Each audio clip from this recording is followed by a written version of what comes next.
There was no reason to say no, by the way. It was there were too many reasons to say yes, and there were no reasons to say no. First of all, I had worked with Alankita before. I read the script. I loved the script. Working with Alankita is something which we'd already gone through. Lipstick Under My Burqa. We already had a very really good working equation. There was a lot of trust and respect, mutual trust and respect. I would like to think for each other. And when I read the script of Dolly Kitty, initially she didn't say that I'm giving you the script to read Dolly's part. She just said, "Can you read the script and let me know?" So I said, "Okay." I thought maybe she's giving me the script as a friend or as another writer director just for feedback and stuff. So I read the script, I really liked it, and then she told me that I want you to play Dolly. So I was over the moon because I mean, in all these years, I think I've been working for like 20 years, and in all these years, I've hardly come across women written like this. It's very rare. Because we always kind of the way we write about women, it's a certain kind of portrayal which is allowed on screen, and this one is just not like that. It's just it's just really unconventional in the way that it portrays women, and I really like that. It was so lovely working with Bhumi. I had a wonderful time working with Bhumi. I couldn't have asked for a better co-actor. I really like her work. I mean, I haven't seen all her films, but I've seen a few. I've consistently liked her work, especially Dam Laga Ke Haisha, which was so good.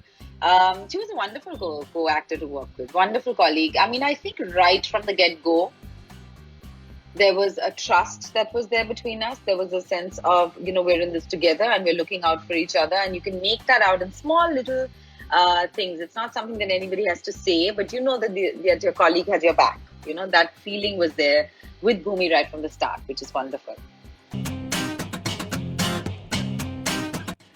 The lockdown, I wouldn't say there's been one lockdown. I would like to categorize this as early lockdown, middle lockdown, and late lockdown. Right now, we're in late lockdown because it's been so prolonged and stretched, like 5, 6 months.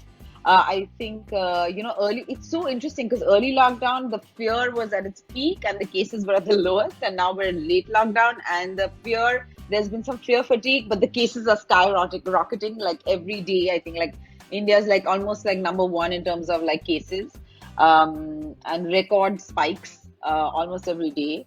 So that's been an interesting inverse relationship between lockdown and fear. So yeah, lockdown's been very varied. The wonderful thing that's happened in lockdown for me is that I actually really honed my driving skills. I mean, I could always drive, but because I had a driver, I've never really driven up much. But nowadays, I've become very good at parallel parking, which I think is fantastic. Well, some of my most treasured possessions, I think, are my old family photographs, which I love and adore. And I have like some beautiful albums which I've made. I have letters between my father and my mother from when I was very young. I have some letters from my father. He's now passed away, but the letters that we wrote to each other when I was young. Um, I have an old notebook which I've had since I was in class 11. I still have it. I used to write at that point, I used to write like lyrics because back then we didn't have like, Google and lyrics and stuff like that. So, yeah, it's like a record of my life, just like some highlights. I love that.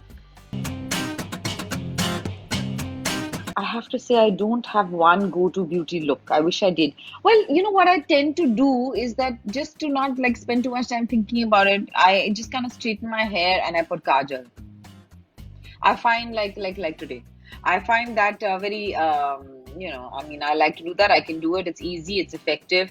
In fact, if I just have a kajal stick and one of those blender brushes, I can do my kajal. I can blend it. I can do my eyes. Yeah. So that's my go-to and lip balm. Well, there are many films that I've loved. A film that I wish I was a part of. Like I love Kapoor and Sons. I would have loved to have been on Kapoor and Sons or Monsoon Wedding. I don't know what part I would have played. I'm happy to play any part in any of these films because I love these movies. I don't think I elicit that kind of response in people who like my work. I think I have a very dignified fan base. I wouldn't even say fan base. I think I have like people who like my work or who appreciate my work seem to be quite sophisticated and dignified themselves.